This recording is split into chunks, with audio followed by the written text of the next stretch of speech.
Welcome to the Mystical Truths Podcast. This is Rebecca, and I'm really glad you're here. Let's unlock your world. On March 21st of this year, I released a talk that I had with my guest Kim about how her Aunt Rose suddenly and unexpectedly ended up in hospice with a 10 to 48 hour window to live. It would be great if you go back and listen to that and then come and listen to this. If you remember it, wonderful. Either way, this is going to be great even without that one. Because I asked Kim to return today because Aunt Ro is back. Welcome, Kim. Hi, thank you. I'm so glad that you followed your inspiration to email me to cue me in on what's been happening lately with Aunt Ro, because I think that this is exactly what people can relate to and will actually help everybody understand how we keep that connection going. You know, how do we keep that relationship alive? Do we have to do it? Does it do it by itself? Do we have to connect dots? So when you let me know what's been happening, I thought, not only was that a really interesting story, and just to give people a little bit of the backstory, Kim's Aunt Ro, she was a power of attorney for her Aunt Ro, and she suddenly ended up in hospice with 10 to 48 hours to live.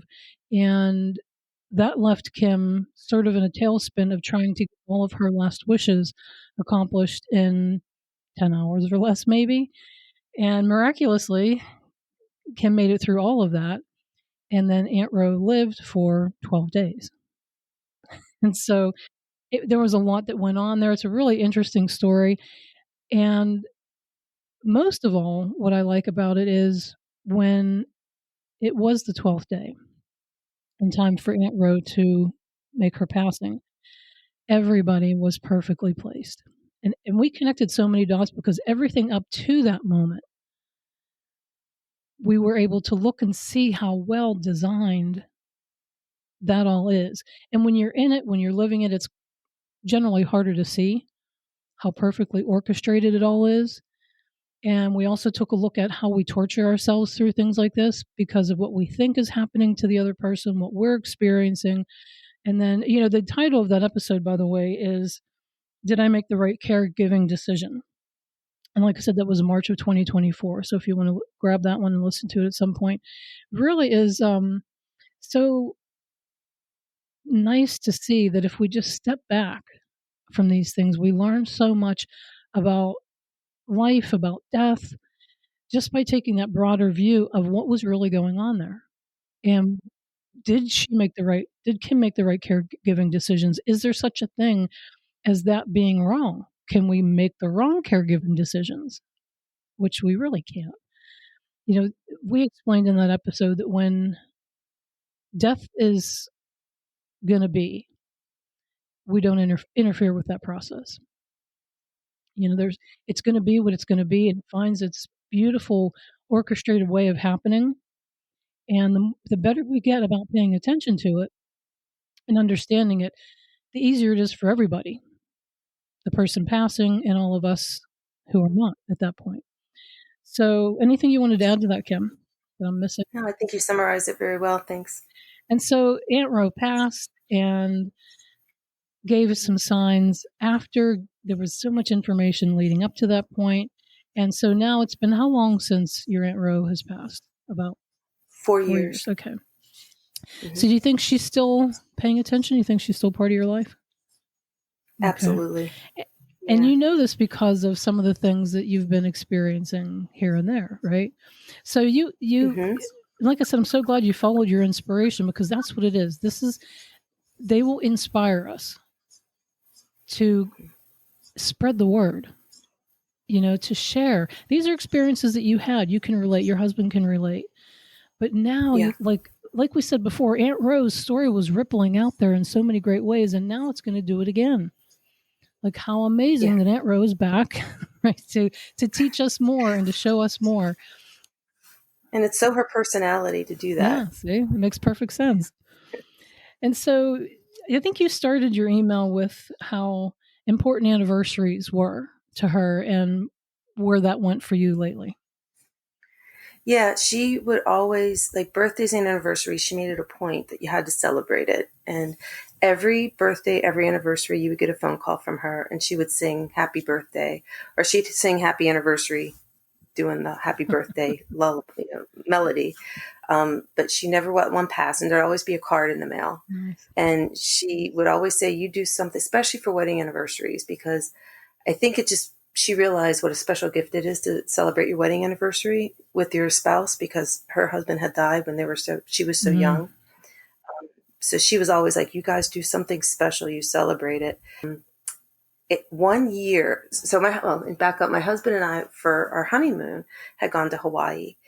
And as a trinket to bring back, they sell these roots of different types of plants that are in Hawaii. And I bought one and brought it home, and I planted it, and I had it for 18 years, and it never once bloomed. It was beautiful, but it never bloomed. It was very healthy, and it was very big. I mean, it was like 5 feet tall. It was a bird of paradise, but never once did I get a bloom on that plant. 1 year after she died, the day of my wedding anniversary, there were 2 big, beautiful orange blooms on that plant. Nice. And I just know that was her way of celebrating and saying happy anniversary again.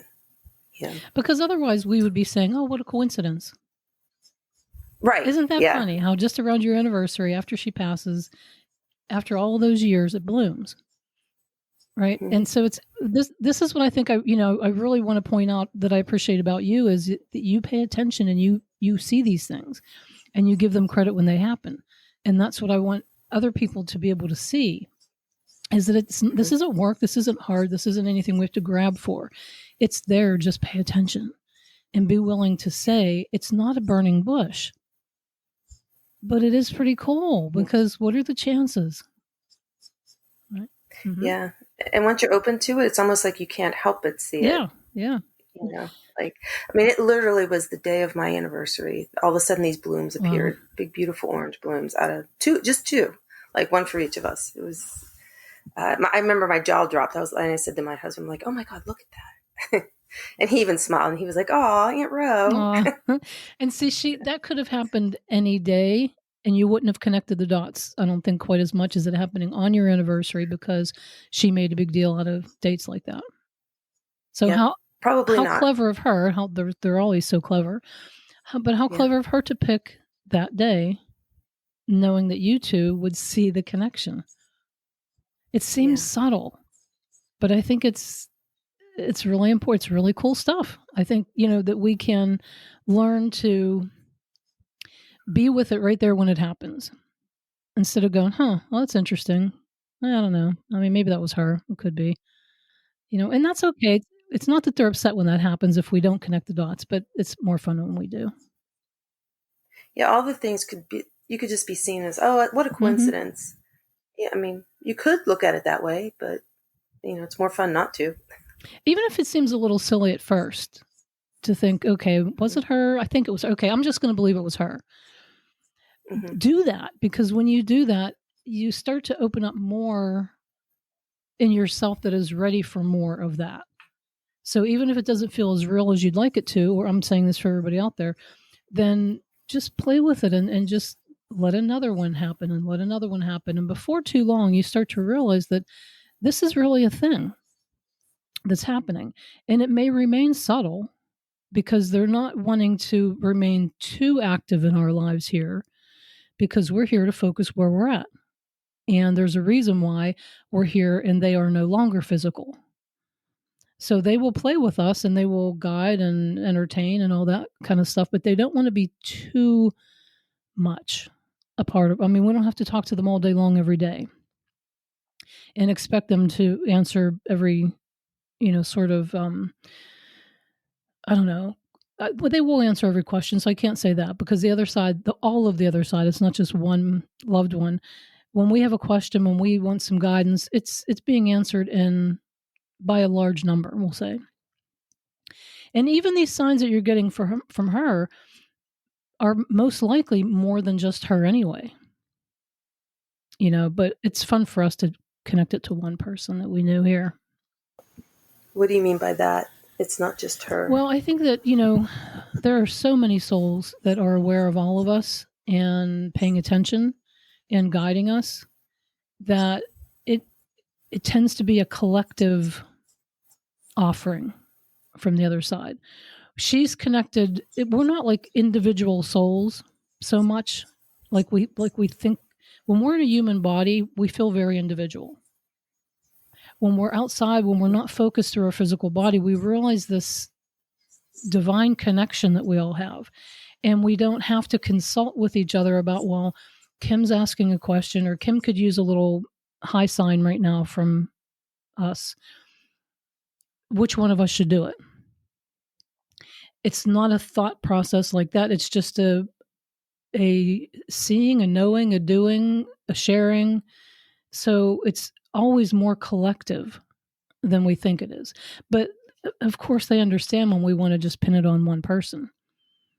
There are souls that you don't even remember right now that know you very well and know you better than you currently know yourself, because we have a very limited memory. They're all a part of that love that comes forward, that orchestration of the plant blossoming. Now, is she like the main focal point of it? Probably. But they tell us all the time, sometimes you're just not aware of how many of us are paying attention and how many of us are reveling in the guidance and the connecting of the dots that happens.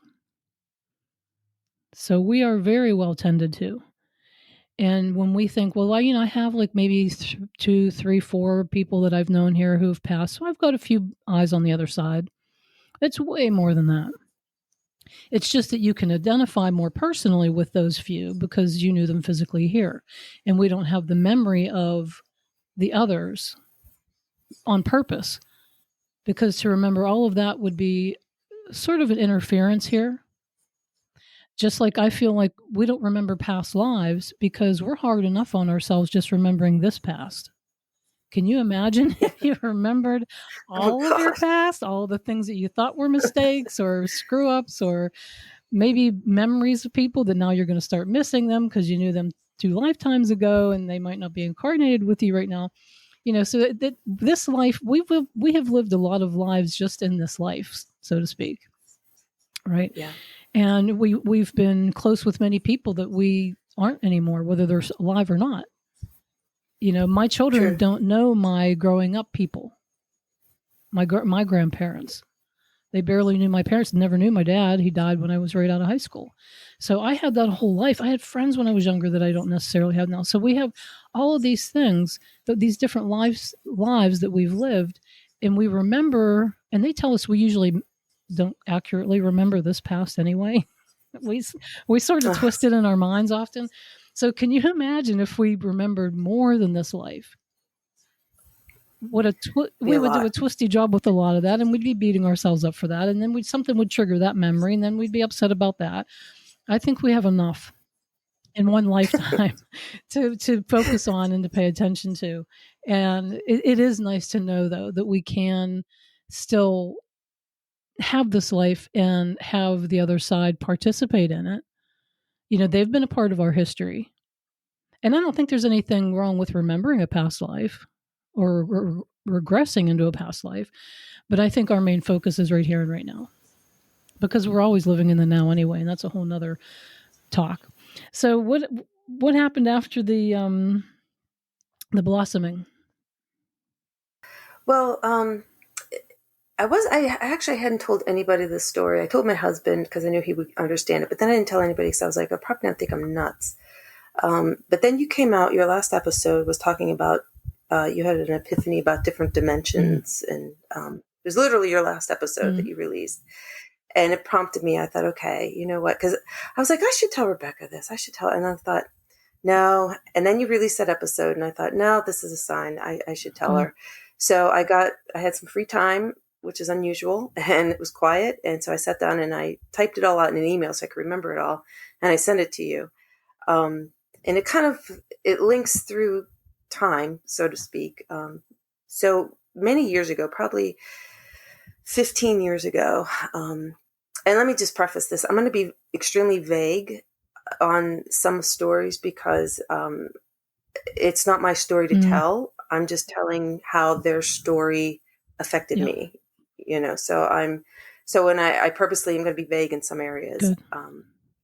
But about 15 years ago, a family member of mine had done something that was just dumb. It was just, they made a stupid choice. And I was close to this family member, and I knew this person knew better. And I was so angry that they did this. And I know we all make mistakes, but I think I was so close to this person, and I just knew that, like, they just knew better. They knew what the consequences were, and they made a dumb decision anyway. And I was so angry. I was furious. And so at the time, Aunt Ro was alive, and she was my confidant.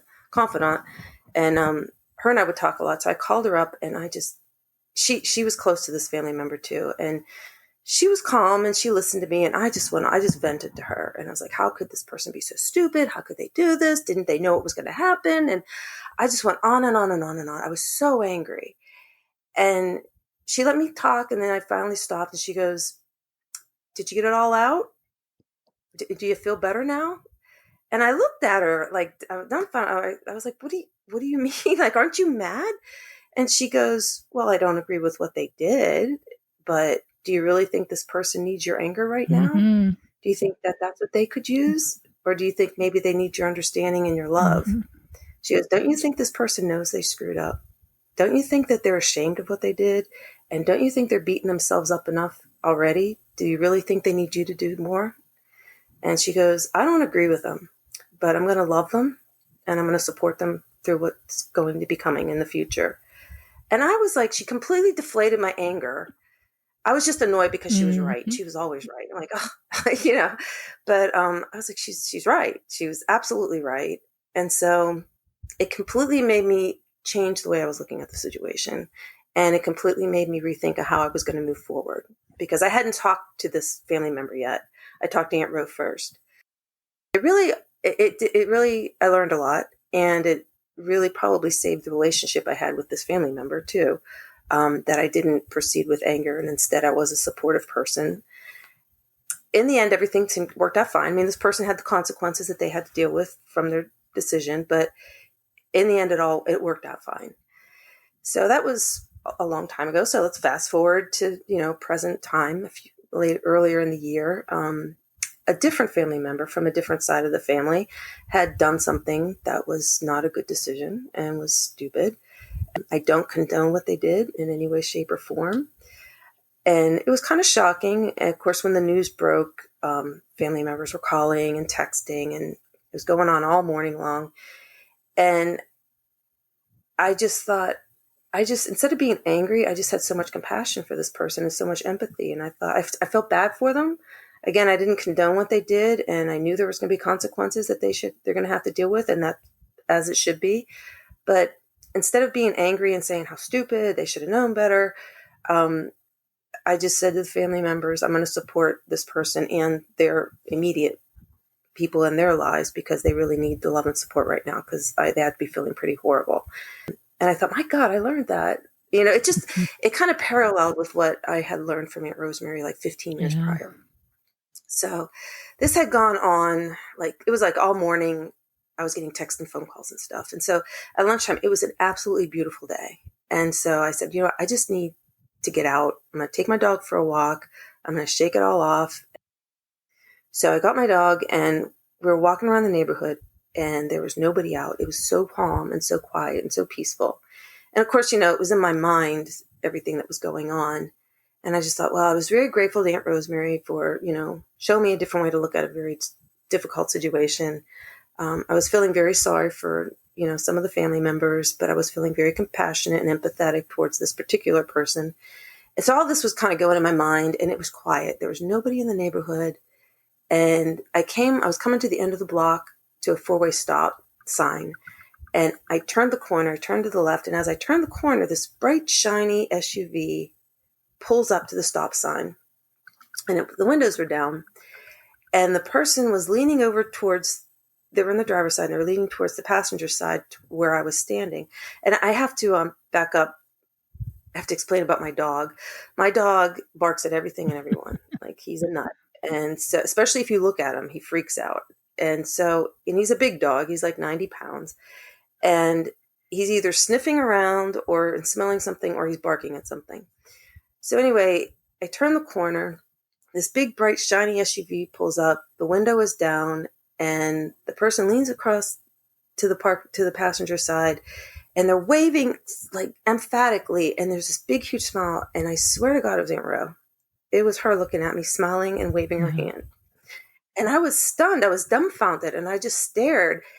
And I was like, oh my God. And I was so happy for her, because the one thing I don't know if I had mentioned about Aunt Ro before is she had a Toyota Corolla, and it was like 25 years old, and she just kept it running because she couldn't afford another vehicle. And it was beat up, and it was sun worn, and it was just this, rackety old car. And so here I see her in this big, beautiful, shiny SUV. And I was so happy for her. I'm like, oh my gosh, she got a new vehicle. I'm so happy. And I just felt so happy that she was so happy. And I didn't even blink my eyes, and I was staring at her. And all of a sudden her face just morphed, and she turned into my neighbor who lives several blocks away. And I was confused, and she was smiling, and she looked at my dog, who happened to be just standing next to me, not sniffing the stop sign post, not barking at her, nothing. He was just standing next to me looking at her, and she called him by name, and she said hi to him, and then she just drove off. And I just felt like there was a glitch in the matrix. Mm-hmm. I felt like there was, a dimensional shift, like for a brief moment of time. It was just the weirdest feeling. It was so strange. And the fact that my dog acted so calm and quiet and just stood there and looked at her. And I'm like, come on, let's go. And he just went back to sniff. And that's when he went over and started sniffing the pole, the stop sign pole. And it was just a really weird thing. And so I came home, and I told my husband, like, I swear to God, I saw Aunt Ro today. I swear I did. But, like I said, I had her in my mind all morning, and I had like a whole bunch of jumbled things in my mind. I'm like, well, maybe my mind was playing tricks on me. I don't know. Or maybe it really was her saying hi. I don't know. So kind of put that aside. So then a few months later, we're coming up on my anniversary again. And my husband really, really wanted to go to the lake for a couple of days to celebrate our anniversary. So he puts it together, and we're getting ready to leave, and my car's engine light goes on. And so we take it to the mechanic, and we're like, go ahead and work on it. We're going to be away for a few days. And so we go up to the lake, and on our anniversary, we get a call from the mechanic, and the cost was way more than what it was worth. It was a 12-year-old car with 147,000 miles on it. It wasn't worth it to put the money in to fix what it needed. So we were like, okay, fine. We're just going to enjoy our anniversary. We're not going to worry about it. We don't even have to replace the car very soon, because I work from home and we have my husband's truck. It's no big deal. We came home, and later that week, we had some time, and we were driving, and I said, hey, let's just take a look and see what's out there. Like, I'm in no rush to get a car, let's just see what's out there. I'll get an idea. I really like my old car. It was an Acura. We had bought it used, and I said, let's go to the used Acura dealership, just see what they have. Give them our name. If something comes in that maybe we might like, they can give us a call. So my husband's driving, and he pulls into what he thought was the used Acura dealership. And so we get out and we start walking around, and we're looking at the vehicles. Turns out he didn't pull into the used Acura dealership at all. He pulls into the used Honda dealership, which is similar, but they're not the same. I'm looking at these different cars, and the salesman comes over, and he wasn't pushy or anything, but we start talking, and I'm telling him, here's my budget. Here's what I'm looking for. I'm in no rush. If you happen to get something in, let me know. The whole thing. And in the meantime, my husband's walking around looking at vehicles, and he comes over. He's like, hey, Kim, take a look at this. So I take a look at this car, and it was in my budget. It had everything I was looking for. It was perfect. And long story short, I bought a car that day, and I had no intentions of buying a car. Absolutely none. It was a used vehicle, but it had a couple scratches on it. And they said, well, we'll take care of the scratches. It was even dirty. It was a lease that someone had turned in. It was just turned in. And so he's like, come back in a few days, and we'll have it clean. We'll take care of the scratches. We'll take care of everything. So I said, okay. Later that day, we're walking my dog around the neighborhood again. And I'm like, I can't believe I've never bought a car that fast. And it wasn't even the car I wanted. It wasn't even the place I wanted to be. We just happened to be there. And the guy wasn't pushing it. He was just like, oh, this is what everything you said, you just went down your checklist. This fits it. And I'm like, I can't believe it. I'm wondering, I research cars. I look at all these different places. I try to get the best deal. So I'm just walking with my husband, we're walking our dog around the neighborhood, and just like, I can't believe I just bought this car. And without realizing it, we start walking past my neighbor, the neighbor I had seen that day. And we had walked past her house before. But her car had always been in the garage. It was never in the driveway. And I had not seen her since that day. And when we just happened to turn the corner, we walked past her house, and her car is in the driveway. It's the same car I had bought, different color, but the same car I had just bought. Yeah. And I was like, oh my God. And my husband was like, he starts laughing. He's like, holy crap, because I was like, that's the car I saw. And it was just so funny. So then later that week, we had gone to pick up my new car, and we went over in the lot, and there was this orange butterfly that kept flying around the car as we were going to get it. Now, could it all be a coincidence? Is this loosely all being, I don't know, but it just all seemed very easy. It just all fell in place. And I forgot to mention, when we were up at the lake, the day of our anniversary, there was an orange butterfly that kept following us as we were walking on the lakeside. So see how this is? Isn't that fun?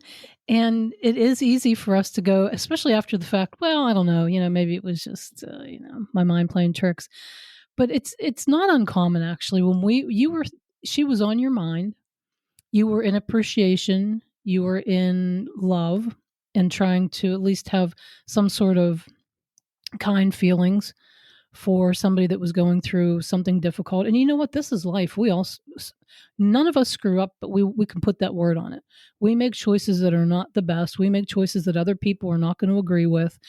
We came here to bang around and do the best we can with what's in us at every given moment, and that's always changing. And so, isn't it funny how people are so quick to judge somebody else and say, well, that was really wrong. And now I'm mad because you did something that I didn't want you to do. And your Aunt Ro was very wise to see people Yes. from the eyes of source, because that's what that is. When you can back up and see people from a broader perspective and say, I love you no matter what. I don't have to like what you did. I don't have to agree with it. Now, source doesn't disagree with anything that we do here because they literally see the bigger picture. But when we can say, we are all banging around here doing the best we can with what's in us in this moment, and that is so different from a different moment a day ago, a day tomorrow, because we can look at people and say, hey, you did know better.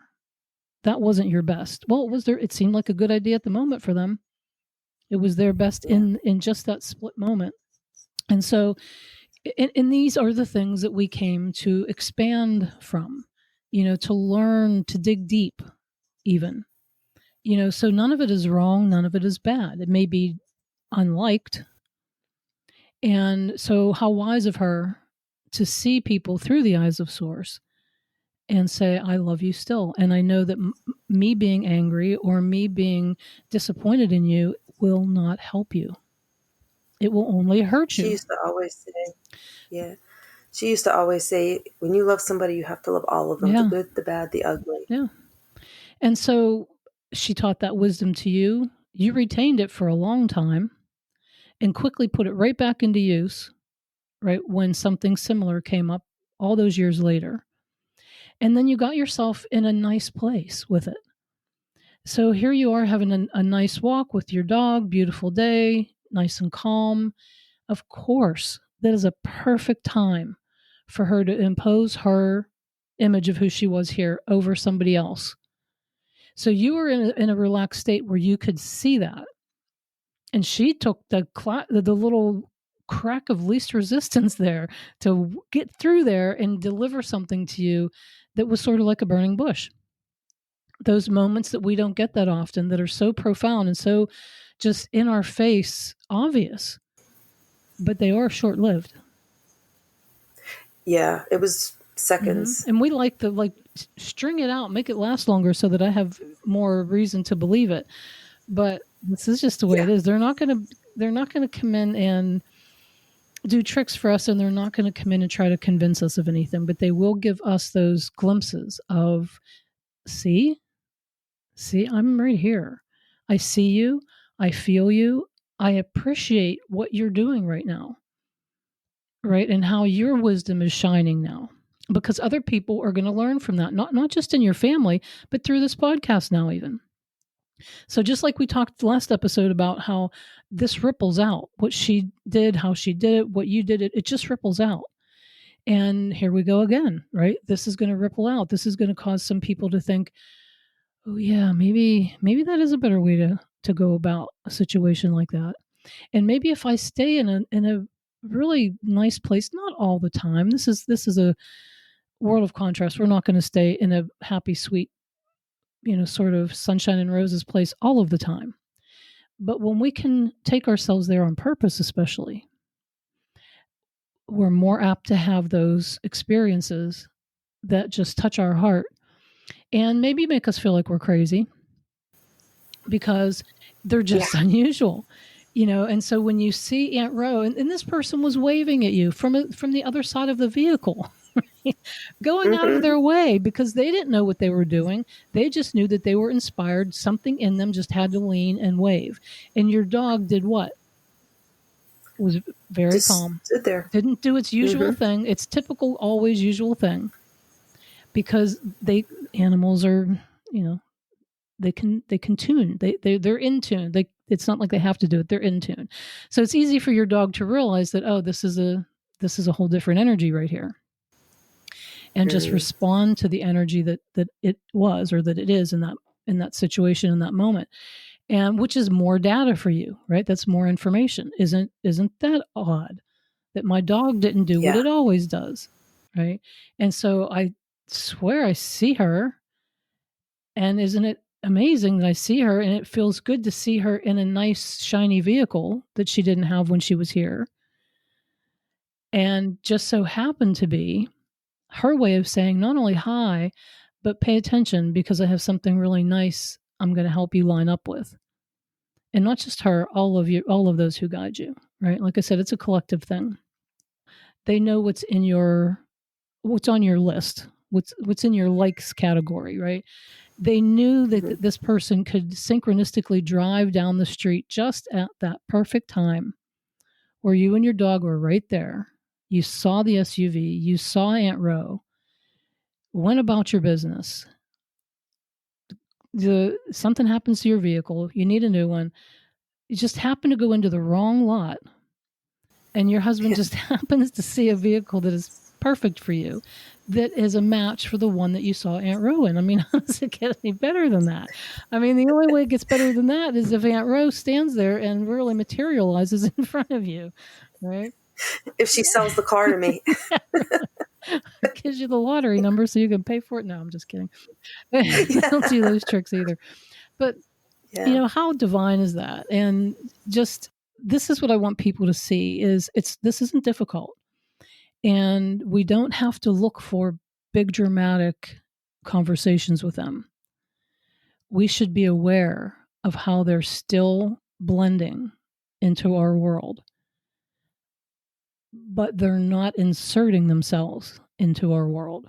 They're just blended and paying attention, very happily paying attention and helping us synchronize with what we want if we're in an easy enough place to see it.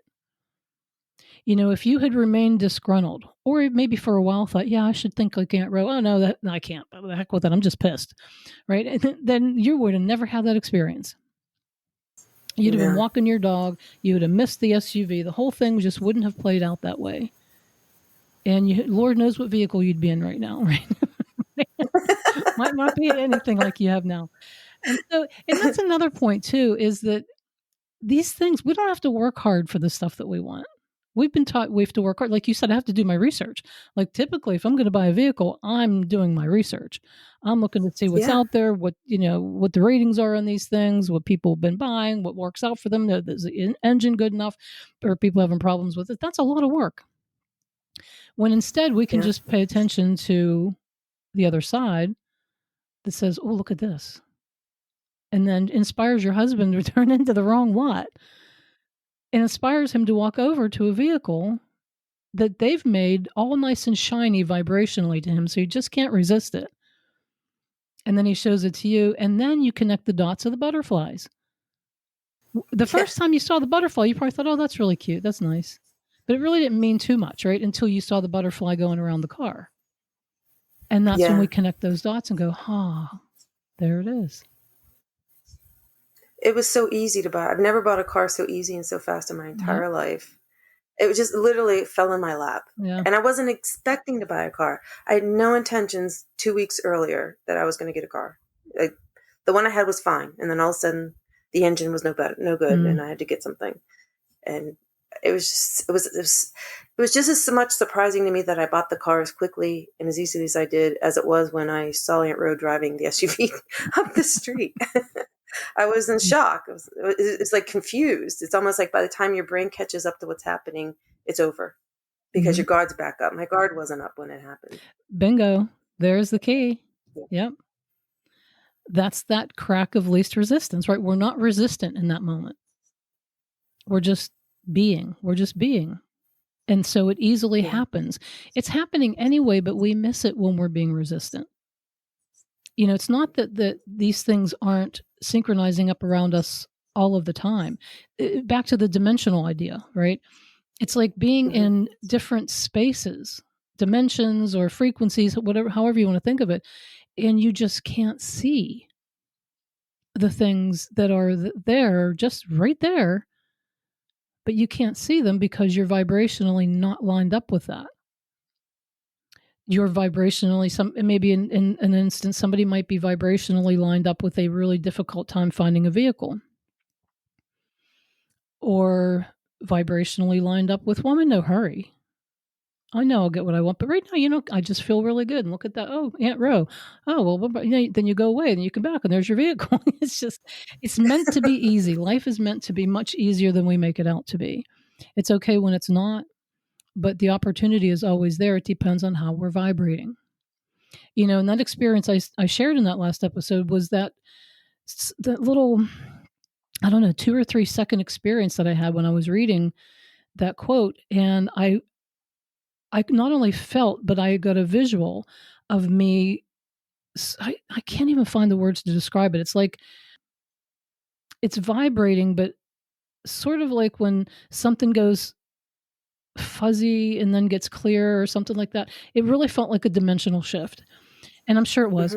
And so that was more real than any that I've had before. It was just, I could feel, see, sense, whatever, not my body necessarily, my beingness shifting from one state of being to a different state of being, and what that means. Because when that happens, nothing else around you really changes right now that you can see. That's really interesting to think about. The room I'm in looks the same. The people around me look the same. But I'm vibrationally different now. I'm in a different state of being, which is a different state of attraction too. But I'm in a different state of what I see now, what I sync up with now. We're always seeing and syncing up with things. It just depends on which vibrational state of being we're in. Are we in a vibrational state of being of unexpecting what we want, or expecting things to not work out, or expecting this to be difficult? Then there we are. If you're in that state of being, you're going to get what's in that state of being, because you just can't. It's like being in shopping on 2 different levels of a department store. If there are 4 levels to this department store and you really want brand new furniture, and you go to a floor where there's used furniture, you can stand there and complain all day that it's not new. I'm not looking for refurbished furniture. And what's wrong with my life that I can't have new furniture? I know other people do. You can argue that point all day long, but the new furniture is not going to be on that level. It's not going to be on that floor. So what do you need to do? You need to change levels. You need to go to a different floor in the department store where the new furniture exists, and let the people that want to refurbish beautiful furniture be on that other floor. None of the floors are wrong. They're just different, very different. Some are very uncomfortable. Some are very comfortable.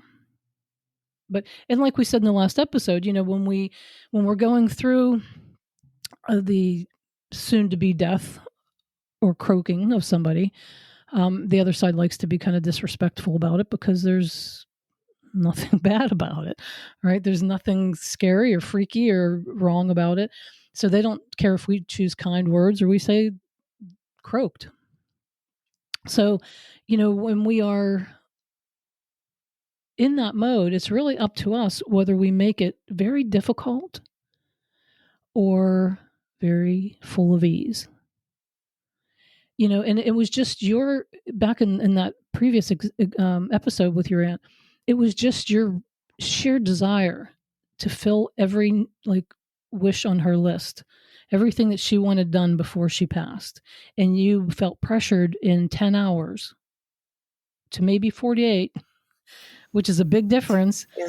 right? To get all of these people in and get the priest in, and there was no priest to be found, and all that. So it fell together beautifully, but it stressed you out. Yeah, But totally. now with what if you go through an experience like that again, this is going to be like what Aunt Ro taught you about how to deal with somebody that just made what we call a bad decision. Right? Now when we go through it the next time, we think, okay, wait a minute. Everything is always working out. And it works out so much more smoothly and comfortably to us if we relax and just say, okay, everything will find its place. I will find a priest, or it will find me. He will find me. He or she will find me. I don't know whether she priest today. No, No, still not not. yet. Okay. Yeah. But you found what, a priest? A priest, a minister, and a There you go. pastor. Except you didn't get the Yeah. Pope, which she made a joke No. about that. But so Yep, not that's only right. did you find one, but you found three different people to come and help her and make her feel more comfortable. And she did get her last rites and all that. So it's just, how beautiful. So, and, just to help anybody remember that listened to that episode, when she actually passed, you were at home relaxed because you'd been so stressed out, right where you needed to be, watching a movie that was about rosary, and she was about rosaries. And your husband, who was the probably easiest one to be with her, the calmest, was with her. And your brother was at a diner where he and Aunt Ro would frequent. Mm-hmm. Everybody was perfectly in place, and she let go. Yeah. Yeah. That's exactly how it happened. Every death is very intelligently and finely synchronized. It's just that it often happens in ways that we wouldn't have picked consciously or figured out or expected, or, but it is what it is. And I say to people all the time, see what I mean? See what I mean? Because somebody will die and I'll say, see how that person was going to die today? Because look at that. Like, how can you deny it was that person's day to die? So even with animals, it's the same. And I think it's fun for us to look at how that plays itself out so that we can find more ease in it, and then do what we're doing today. Watch how the conversation continues, how the relationship has the opportunity, if we want, to continue in often subtle ways. Although seeing her in that SUV wasn't so much subtle. I think that was a little more than subtle. That was almost a slap in the face again, like she did with me the first time. She said, do you really think this person needs your anger? I was like, it just stopped me in my tracks. Seeing her in the SUV just stopped me in my tracks. I was like, she has a knack for doing that. And she did in that last episode, didn't she? We remember there was something went wrong with the equipment or whatever, and we had to stop. Oh yeah, she stopped the equipment. Yeah, Yeah. we had to stop and pause. Yeah. Well, actually, I wanted to point out to you, I think this is pretty funny. You probably didn't realize it. We had originally scheduled to do this Monday. Right. And then I wasn't feeling, I was feeling low, and I just wasn't feeling it. And I had contemplated a few times of contacting you and asking you if we can reschedule. And I thought, no, both of our schedules are busy. I'll just push through. I'll go with it. And then later that afternoon, you had contacted me and said, hey, can we reschedule? Because you were having equipment issues again, So we rescheduled for today. Today is the day after Halloween. And so it is, Aunt Ro was very Catholic. She followed the Catholic religion. Today is All Saints Day in the Catholic. Okay. in the Catholic world. I just thought that was funny. Like, we rescheduled to a day where, she would be in church today, going to mass. And, yesterday was Halloween, and it was, the veil is supposed to be the thinnest at this time of the year. Mhm. I just thought that was very coincidental as well. Yeah, because they make a point with this stuff, and it's not Hmm. even that they necessarily agree with our religious ideas here. It's just that they know how we can connect the dots. Right. And it's funny Yeah. because normally I would have powered through that and I would have found a way to make that work so that we could have kept our time. But I just felt like, no, you know what? We're just going to, it'll just be better. And that's guidance. That's what you do. You pay attention to, it just feels like we should reschedule. And then it ended up, you had been getting the same thing. So you see how, Yeah. and it's just so funny because when the episode was interrupted that first time, that was at a tender moment for you. So it gave you time to kind of, regroup Calm down. yeah. And then when I recorded that little insert to put in there to explain to everybody what had just happened, just as I put it in and I said something like, okay, let's get back into the episode, I noticed something else with the timing on it. And remember, I texted you about that, which made sense. So I put Hmm. another insert into the episode. And I was like, okay, now we're really going to go back. But I wanted people to understand why we went from a very tender moment to a more Yes. conversational moment. So it's just so much fun when we just have fun with it. I mean, that's what they tell us. That's why one of my favorite sayings is, "Isn't fun the best thing to have?" I It's I a great saw that saying. in that movie Arthur. He was like a Oh, with Dudley yeah, he was a Moore? drunken rich man. Remember, he was yeah. Yeah. Liza Minnelli, I think, was his girlfriend in it. I love the song from that movie. I just listened to it last week. I always loved that movie, and his character I just thought was so funny. And at some point in the early part of the movie, he says, like, he was drunk and he's like, "Isn't fun the best thing to have?" I thought, I'm taking that with me. I love that. That is so true. And so Oh, I've that's had so that on. cool. I like an artist friend of mine put it on a plaque for me. I have it. I'm looking at it on my bookshelf right now. And it's in Mhm. my signature in my emails for my Mystical Truths website. That's just been my thing. Is like, isn't fun the best thing to have? People can say, well, isn't this the best thing to have? But it's all fun. Isn't love the Yeah. best thing? Well, that's fun. Isn't family the best thing to have? Well, that's fun. It all comes back to fun. And they do tell us often from the other side, you're all taking this life too seriously. Lighten up, have more fun, and then there will be more fun to be had. It'll just synchronize up, and we can have fun with Yeah. them.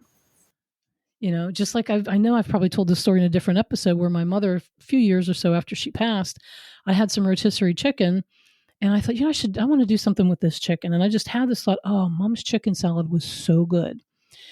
So I start breaking up the chicken and I get some mayonnaise and I thought, oh, yeah, I have grapes. And I went and got the grapes and I thought, oh, I do have raisins. She put raisins in there. That's right. And I went, and then it was like, well, and so I realized, like, oh, mom, I could sense her. She was saying, you have apples, put apples in there.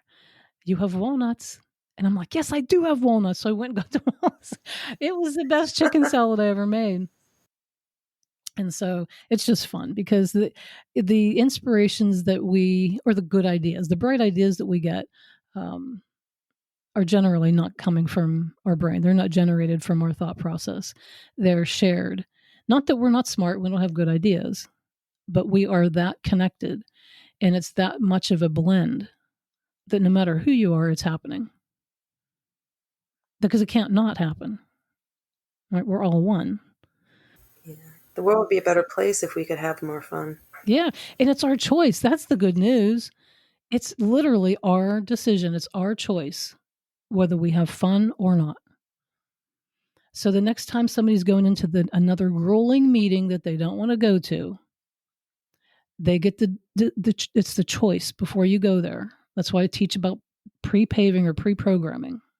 And that's an Abraham thing from the Abraham teachings, is that you can go ahead because you're pre-programming anyway.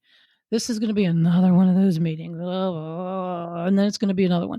Or you can just say, you know what? I don't know. Maybe we'll get a better version of people today. I think I'll just have fun with this today. I mean, not enough fun that I get fired, but enough fun that I can actually enjoy it.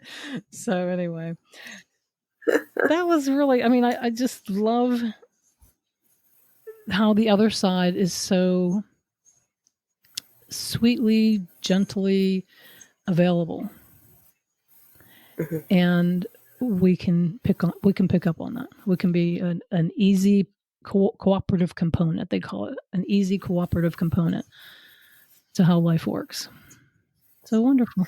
Yeah, I hope that she, I think she's probably happy I realized, I mean, she was like waving her hand so fast. Mm-hmm. So, like, hopefully she realized, like, oh, good, she got it. Oh, heck yeah, she realizes. I mean, she's right there. She's in the moment. How could she not? Mm-hmm. Yeah. And they know how much we love them. They know that it's really great when we don't miss them, because there's no reason to miss them. They don't miss us. Of course, it's easier for them. It's easier for them. They see the bigger picture, right? They see it all. But for us, we don't have to miss them. We certainly can, but we don't have to miss them because we can continue with them. Of course, we may say, well, I kind of miss the physical part of them being here and going out to lunch to the diner. But this is life. Things change. It doesn't always remain the same. It shouldn't. We wouldn't grow if it did. That's exactly right. That's what we came here for. Yeah. Yeah. So thanks again, Kim. I appreciate it. You're And welcome. keep us posted on Aunt Ro if she can, as she continues to unfold in your life. I'm sure that'll be fun. I will. All right, and to all of you out there, it was a pleasure, and you can find me at mysticaltruths.com.